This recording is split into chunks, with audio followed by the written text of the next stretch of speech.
They say doors don't stop him. Locks, chains, bolts, they only make him wait longer. Anna thought she was safe once she reached her apartment.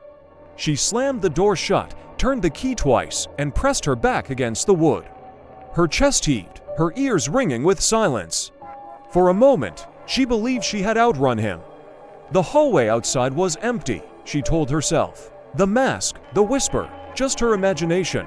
Then came the sound. A slow drag of fingers across the other side of the door.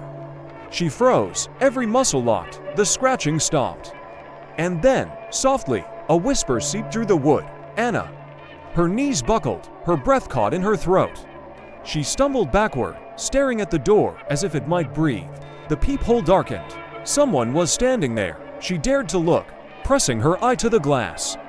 On the other side, the porcelain mask filled her vision. Cracked mouth curved into silence. The whisper came again, louder now, vibrating through the metal lock. Let me in.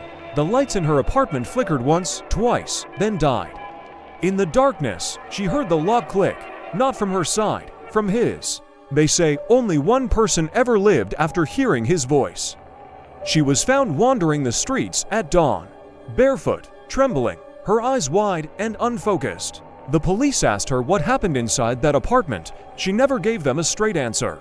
Only fragments, broken sentences, like pieces of a nightmare. She said the lights went out, and the door unlocked itself. She said she felt his breath on her neck, though no one touched her. She said the mask was inches from her face, but when she screamed, no sound came out. The officers leaned closer, trying to catch her words. Her lips trembled, her voice barely a whisper. He doesn't kill you right away, she said. He whispers your name until you can't remember who you are. Her hands shook violently, clutching at her ears. They don't understand. It's not just a sound. It gets inside you. The room fell silent. Every officer felt the air grow colder. The girl's eyes shifted past them, staring at the corner of the room. Her face drained of color. She whispered again, but this time it wasn't her own voice. It was deeper, broken, echoing through her throat. He's here. The lights flickered once, and the tape recorder on the table captured a second voice, whispering every officer's name. The police thought they could trap him. They filled the apartment with cameras, microphones, and armed officers. Every corner was lit, every door reinforced. They waited in silence, watching the monitors. At first, nothing happened. Then the static began. One by one, the cameras flickered, showing empty hallways. But the microphones picked up something else, a whisper, not one voice, dozens. Each officer heard their own name, spoken softly, directly into their ear. They tore off their headsets, but the whisper didn't stop. It was inside the room now. The lights dimmed, shadows stretched across the walls. On the main monitor, a figure appeared, the porcelain mask, cracked and grinning, staring directly into the lens. The officers stormed the hallway where he stood. But when they arrived, the corridor was empty. Only the mask remained, lying on the floor. And from the speakers, his voice filled the station. You can't hunt a whisper. Anna woke in a hospital bed, her memory fractured. The doctors said she was safe now. The police insisted the mask was all that remained. But she knew better. At night, the room grew colder. The shadows leaned closer, and in the silence, she heard him again. Not outside. Not behind the door, inside her head. The Whisper Man had never needed the mask.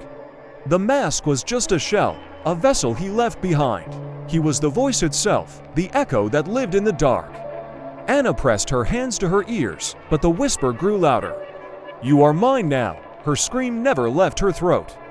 The monitors flatlined, the doctors rushed in, but the bed was empty.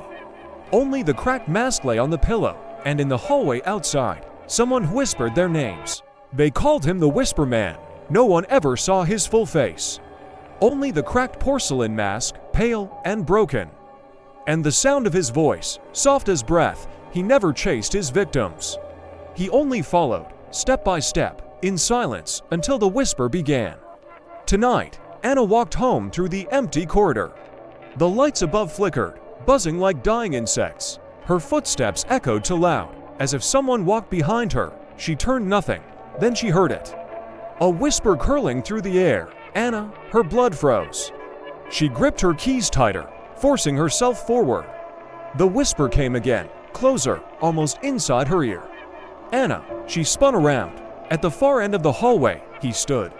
Tall, motionless, porcelain mask cracked across the mouth. The shadows seemed to bend toward him.